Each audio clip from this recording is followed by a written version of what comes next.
this last year in Kansas City, and you could tell the teacher was burnt out. She just, no energy, no joy. She did not smile one time. She said not one positive thing the entire time. And then I was supposed to get up after she's worked with them for a while and clinic this group. And it took me forever. It took the longest time to just get even one kid to volunteer and answer when I would ask a question. They were beaten down like she was because they fed off of that energy. And I know it stinks. You have to be a used car salesman, basically. Hey, let me show you this brand new model I've got over here. It's called a tuba. Yeah, I mean, you kind of do. You kind of have to be a little bit of that used car salesman idea and mentality.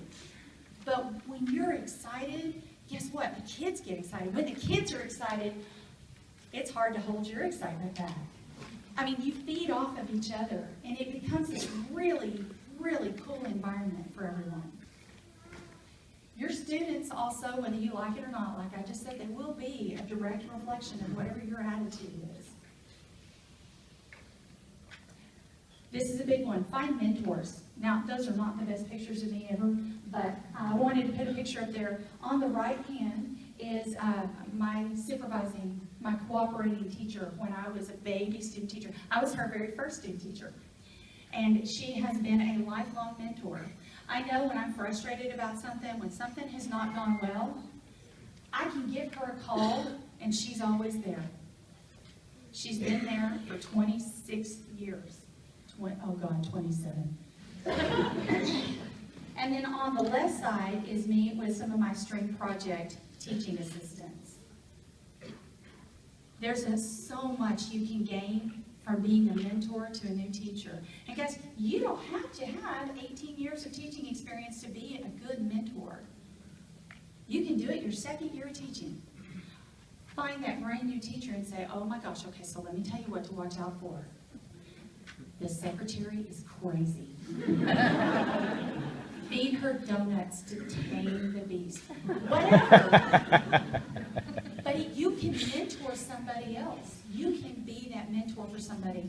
And it is so fulfilling when you actually see them, oh my gosh, they call you back and they're like, oh, let me tell you what happened. Oh, your advice was terrible, but this is what happened because of it. No, I'm just kidding. But finding a mentor and having mentors. And one thing I do want to say about mentors, they may not stay the same people throughout your entire career. I've been really blessed to have a couple of mentors that have been there my entire career. But you guys know, people come and go. And as the seasons change in our lives, you may need to find a new mentor. I've been in this profession a long time, and I still have mentors that I go to on a regular basis in different areas of my life. I have collegiate mentors that I go to, and I talk to them when I'm having problems. Or, sometimes I just need a friendly ear to complain to, right? We all just need to get it off our chest, and then suddenly, oh, that problem doesn't seem so bad anymore because I got to talk to somebody who matters. This is really important, and I love that you're all here today because this is what I'm talking about, connecting with your colleagues. This also is important back home on your home campus and in your home district. Don't wait for another director to call you. Don't get offended when they don't. We're all super busy. Don't wait for them to call you, though. Call them up. Hey, you want to go grab a bite for lunch? We happen to share the same lunchtime. Now, hey, there's a symphony concert on Friday night. I've got an extra ticket. You want to go with me? Answer your emails and your phone calls. Oh my God. Answer your emails and your phone calls. I have a friend who has over 1,000 unanswered emails. And every time he opens his phone, I'm like, I can't look at that. You have got to put that away. I can't. It stresses me. His phone stresses me out. But if they're from your colleagues, answer their emails. Answer those phone calls. I mean, I realize you have the one colleague that will talk to you for 45 minutes. Try to make time for even that person. Somewhere along the way, try to make time. Don't miss important meetings if there's any way you can avoid it. Now, the only person you have to blame for not going to your region meeting and not having any clue that, by the way, there was an audition on a certain date and that date doesn't work for your kids, that's on us, right, if we don't go to those meetings. And yeah, I know that sometimes there's 18 meetings going on at once, but if there's any way you can get there, or get somebody to get the information for you, or send what you need to have conveyed with somebody else, it's important to make it to those meetings. Take advantage to socialize. We're all socializing right now, right? Everybody going down to the Riverwalk at some point, surely. And enjoying themselves and just visiting. Even if it's just hanging out in the exhibit hall, make sure you take time to socialize with your colleagues. You know, most of us are pretty good about doing it with the colleagues that have moved on and are in other parts of the state. Do it with the people that are in your district, too. They may need it worse than you do. Also, make sure to get involved. This is a big one. Get involved in some sort of way. Whether it's saying, hey, you know what, I'll volunteer to host the all-region band auditions. That's a big job. Oh my goodness. Or I will volunteer to host solo and ensemble contest, or I will just, hey, I'll come over and I'll clinic your group. I happen to have a free period that time, and I'll come over and I'll work with your kids if you'll come back and work with my kids. Most cities now have got a youth orchestra. Volunteer your time. Oh my God, we're always looking for people that are gifted musicians to come in and work with our students. We never have enough coaches, almost never. So try to find some way to get involved. You'll be surprised at how getting involved like that will change the course of your life. When I had the founding member, she was the founder of our youth orchestra, when she asked me in 1997, actually she didn't ask me, she walked up to me at a Lubbock Symphony rehearsal and she said, "You're going to coach violas for us next year." And I was like, "I am? Really?" I was teaching band at the time, and I was playing viola in the symphony, but I was like, I haven't taught strings in a while. Are you sure you want me to do this? And she's like, "Oh, you're going to be fabulous." That was 21 years ago, and I'm still with the youth orchestra. It literally changed my life. And it was just a simple 2 Sundays. You're going to come, show up, and you're going to coach our kids, and you're going to go on a retreat with us. And that's all it was in the beginning. And it grew to be so much more. Building solid relationships with your administrators, that's number 7. Yeah, this can be really hard. Fortunately, I'm a huge football fan, and I love baseball. I also love basketball. So when I've had coaches that have been principals, that's been an easy inroad to them. Sometimes that's not it. If you don't want to talk sports with them, find out from the secretary, is the principal married? Do they have children? Do they have a significant other? Find out something they do have an interest in, and then see if you can't find a way to connect to them through that interest. It's really important, though, to connect with at least one of the administrators on your staff. Find one of those people and connect with them so that somebody's got your back when they're setting the calendar and the schedule and, oh my God, the master schedule for the students. You've got to have an administrator who will be willing to say, no, you can't put the varsity orchestra against this class, against, oh my God, AP Calculus. Why don't you just shoot me now? There goes my whole orchestra out the door for AP Calculus. You have to have somebody that's got your back. And I would highly recommend that you make the principal secretary your best friend. Bring her flowers, bring her donuts, bring her coffee, whatever she likes. Because we all know she's the one who runs that building. She's the one telling him what to do or her what to do when the principal needs to be somewhere. She's the one who's where it's at. She is the one who will get your buses when you forgot to get the requisition put in. A true story. This has happened to me before when I'm like, oh my God. I did everything for contests except requisition buses. I will not have my children walking down the street to the contest 10 miles away. Not happening. Never stop learning. That's the day I stop learning, it's going to be the day I'm dead. Never ever stop learning. Attend workshops. You're a TMEA, yay! So you score points right there. I will highly recommend coming in the summer to TCDA, TBA, and TODA. These are unbelievable conventions. And what's really cool is they're a little bit smaller because not as many people will come. I do realize that most schools will only pay for one convention a year, and even at that, they usually don't even cover all of your fees to get here. But be really good about hanging onto your receipts because it's tax deductible.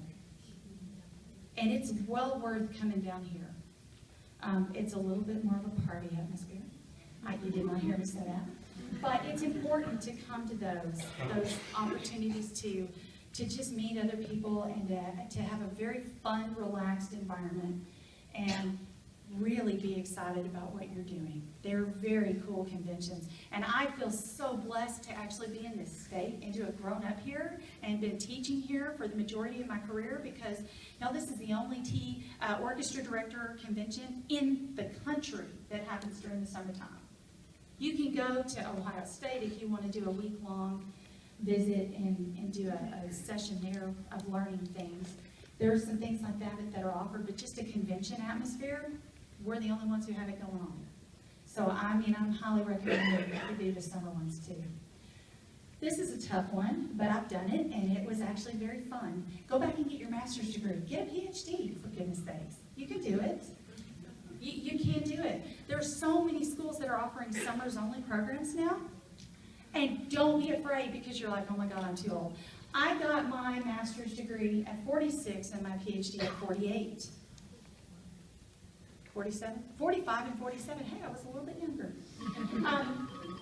It almost held me back from going back because I thought, oh my God, I'm going to be old enough to be the parent of most of the people that are in the room. That actually wasn't the case. In my PhD cohort, there were 3 people in the room older than me. One was old enough to be my father.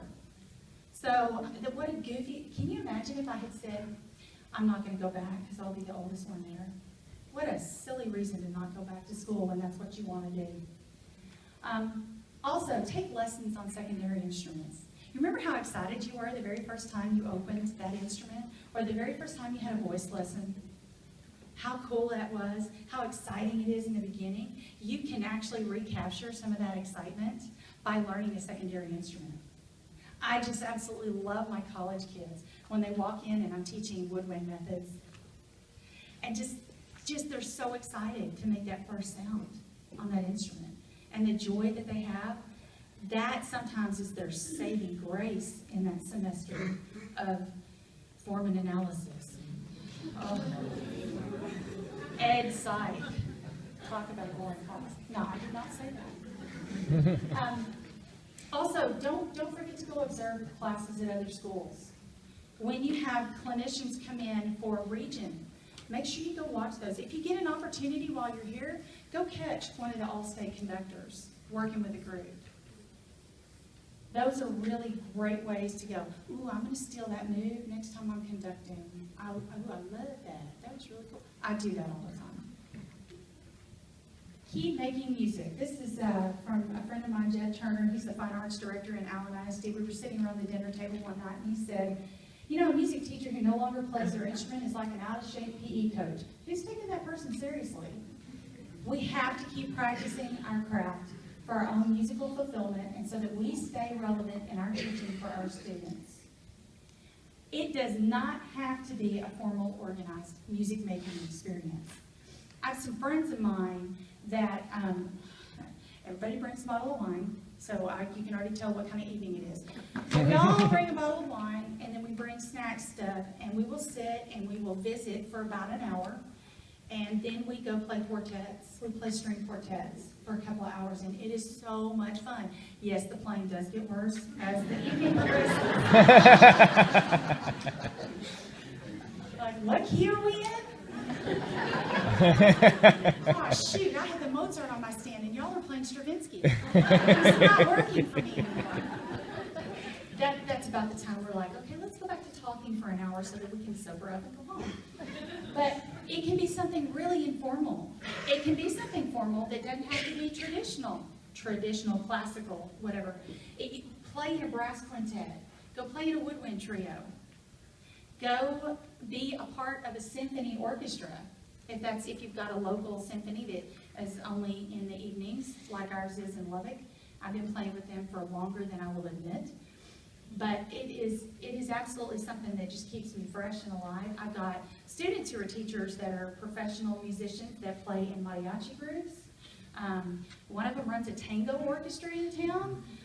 Just find something that lights your fire. I also have another friend who just introduced me a little while ago who plays Irish fiddle. Traditional Irish fiddle, not Celtic stuff. Traditional Irish fiddle, which is it's a real skill, man. Until I watched her do it one time, I was like, I had no idea. Find something that gives you an opportunity to play. You have to have a life outside of the music world. You cannot be only about your job. That will be the #1 fastest way to burn out. You've got to make sure you have some time for you. Because if you don't make you a priority, that's when things are going to start to fall apart. So have a hobby or two. That hobby doesn't have to be outside of music. For me, obviously playing in the symphony, I don't get paid just a ton of money to do that, so I kind of sort of consider that a hobby. It's professional, but that's one of my side things that I do. I am a runner, too. I love to run. There's just something so freeing about being on the road and being by myself, and I'm nobody's mother, I'm nobody's teacher, I'm nobody's wife, I'm nobody's best friend, I'm just me. For just a little while, I get to put all of that away. And some of my best ideas happen then. You know, like when you're in the shower in the morning, and you're like, oh my God, where's paper? I need to write this down. I'm dripping wet, but I gotta write this down somewhere. When I'm doing those things that just take me completely away from my job, is sometimes when the most amazing ideas happen. Your hobby might be writing music. Some of you in here might have a gift for arranging or for composing. That can be a hobby. That can be your hobby thing that actually kind of sort of turns into a side job. Make time for your faith and your social life. Whatever your faith may be, make time to get to your place of worship. I do know on a Sunday morning that sometimes it's the only morning you get to sleep in. And it is so much easier to worship at Our Lady of the Pillow than it is to go to church. I'm guilty. Well, one of the ways that I've kind of ensured that I will go to church is my children are acolytes in our church. And I just got a notification before this clinic started that one of them is acolyting Sunday. I'm like, oh man, I'm not sleeping in this Sunday. I'll be there. Take care of your health. I can't say this enough, guys. Take care of your health. I was so honored to have one of the best orchestra directors in the state of Texas teach me when I was in high school. I love that man dearly. He died when I was student teaching. He was 47 years old. We were the TMEA Honor Orchestra when I was a freshman at that high school. He churned out all-state players year after year after year, tons of us. And he's gone. He's been gone for a long time. And it breaks my heart because he didn't take care of his health. He smoked like a chimney stack. And he drank heavily. And he was quite overweight. And the combination, he had a massive heart attack. And it was on my birthday, during my student teaching, that the high school director in town for the middle school I was student teaching at called and said, I need you to sit down, I've got some bad news. That, I just can't stress enough. Take time for your health, because it's the #1 thing we tend to let go of with our jobs. Okay, when you're on 4 campuses, you're eating at Whataburger, you're eating at Sonic. I've done it so many times. And I just decided one day, I don't want to die of a heart attack. I don't want to have high cholesterol. And at my age, I would really prefer that I'm around and doing this for another 30 years. Take care of yourself. Don't be afraid to go to the doctor. Don't play head in the sand on it. Take care of your body. Your body is your temple. You can't make music if you're not here to do it. Although I hope I'm making a lot of music in heaven and that it's better than what I can do here. Make time for your significant other.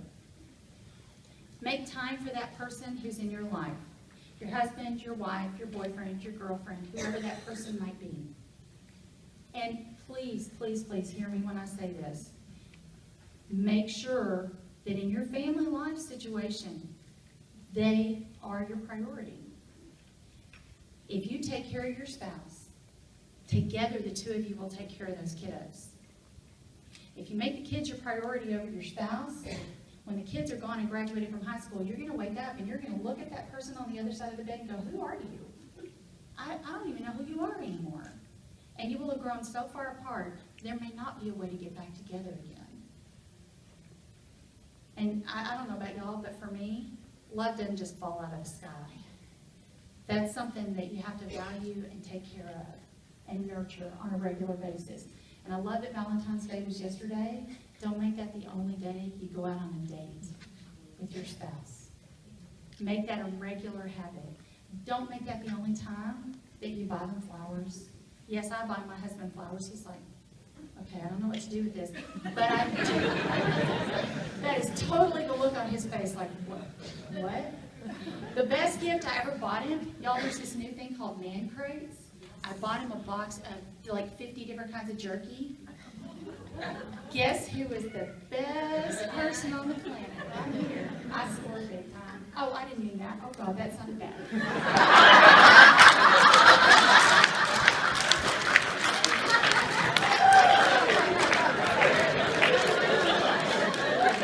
I did.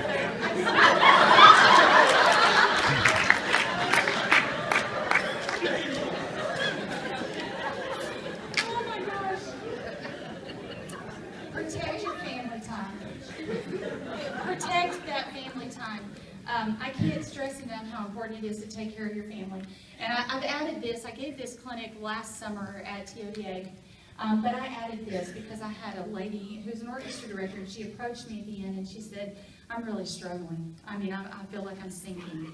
And she was having a hard time dealing with her very high-octane orchestra program and trying to balance her family life. And I don't have simple answers for this. For me, what it meant was I had to take some time out of the classroom. I had to, I have 4 boys. 4. No, yes, I gave birth to all 4 of those boys. And so for me, it was not a situation where I could keep my job going and be a full-time, it just wasn't going to work. Plus, my whole salary was going to daycare. For heaven's sakes, I just reached a point where I thought, I cannot possibly justify having somebody else raise my kids when I want to be the one doing it. So I did. I took some time away from the classroom so that I could make those guys my priority. The oldest one is, he is deaf. He wears cochlear processors. So when he has those on, he doesn't hear the same way that you and I do. But he has a lot of special needs. He's also my type 1 diabetic child. He's also the one with ADHD. And oh my God, when he's off his meds, it's not a pretty sight. He has a lot of health issues. And so it was important for him as he was entering those teenage years when a lot of type 1 diabetic kiddos will just like really let their health go because it's their rebellion against this disease. It was important that it actually worked out that I got to be home with him at the same time that the other guys were little. So I did. I took some time away from the classroom. For some of us, it's just not an option. Financially, you just can't do it. We were really blessed. At the time, we had another source of income that was literally almost enough to replace my salary. And it's interesting how God works, because the minute I was ready to go back to school, by the way, that money went away. That extra income disappeared. So it worked out that when I needed to be there for the kids, I was able to do that. But my keys for being balanced, and because obviously I still have 3 of these guys at home. Oh Lord, actually they're easier than the 21-year-old any day of the week. Any day of the week, I'm with you, sister. Yeah, any day of the week. They're the easier ones. But the way I manage it is I'm incredibly organized and very prioritized. I have to make a list of things that I do, and so I have to take care of those things so that I can be there for them. Let go of the guilt. Just stop feeling guilty, okay? Life is what it is. We all have to work. We all have to bring home money. You're still going to be an okay parent. My mother worked the whole time I was growing up. I was in daycare. It didn't ruin me. You know, it'll be okay. You've got to let go of that. Have a reliable support system. I'm going to say this 100 times. I say it all the time. I could not do what I do without my husband. We don't have any family in Lubbock. So if it wasn't for him, and I love seeking sitters, that is, I mean, I have and then I've got some church family, and if it wasn't for them, I would not be able to make life happen on a regular basis. Limit the distractions that you have at work and home, those things that you just don't need to mess with them. And don't get all stressed out that your kitchen floor hasn't been mopped in 2 weeks. The world will not stop turning. It will keep going. By the way, my kitchen floor hasn't been mopped in 2 weeks. But don't forget to create some regularly scheduled family activities. Things that your kids can depend on every week. This is what we're going to do. Every week my kids are like, we're going to church on Sunday morning. That's one of our regularly scheduled activities. Every Sunday we're going to go out to eat for lunch after church. It's the only time we eat out all week long. That, they depend on that because they know that's their family time. This way. All right, the last 3 are super easy. Love the kids you're given. Y'all, we don't get to pick who walks through the doors of our band hall and our orchestra room and our elementary music class. Love those kids. Because I know nobody in this room would even be here if we didn't believe that every kid deserves an excellent music education. Every single kid who walks in that door. I don't care what their skin color is. I don't care if they've got 2 moms. I don't care if they've got 4 dads. I don't care. It doesn't matter what's going on there. Every kid deserves to have an excellent music education. And I know we believe that. But man, there's that kid. Y'all, I still remember not just their first names, but their last names. The ones that drive you crazy. That drive you to the edge every day. Keep loving that kid. Because that will be the one that you run into in 15 years who's fine. Oh my God, they're successful. Like they have college degrees. And I mean, this is not the life plan that you had envisioned for them based on their behavior in your classroom, but they will turn around and they'll say, oh my gosh, you don't know the difference you made in my life. I finally learned to show up on time for things because if I didn't, the bus was taken off without me and you didn't care. I have low tolerance for lateness. It's just, if you're on time, you're 15 minutes early, that's on time. You know, but you never know the difference you're making in that kid's life, even the one who drives you absolutely out of your mind. That'll be usually the kid that comes back and says, I loved you. Really? You could have fooled me. And just remember that if you're in a bad situation and you're having a bad day, you can't take that out on them. Because like I said earlier, you may be the only joy in their day. Don't be another downer, because I don't know very many kids that get thrilled about going to English. Remember that at the end of the day, for the kids, it's not about you. It's about what they're learning. Don't lose sight of that greater purpose. And what I mean really about it's not about you, you wouldn't be doing this if it was about you. What I mean by that is it's not about getting that sweepstakes contest. And I know that pressure. I lived it for a long time. I understand that for a lot of us, our jobs are actually on the line with those ratings. I get it. But you can't lose sight of the fact that you're teaching music for a greater purpose. And finally, you got to know why you're there. Go back to those reasons that you were thinking about why you got into this profession. Y'all have mine written down. I actually have them written down, and I go back to them. And because I need to remember that's why I'm doing this. So my goals for my kiddos, I want them to develop a lifelong love of music. Because someday they're going to have kids and they're going to send them to my program. Or they're going to have kids and they're not going to send them. I want my kids to know they're better for knowing me. I want them to know that I cared. That I know who they are outside of the band hall. That I know that they're on the tennis team. I know that they just won this, that their team is going to state debate competition.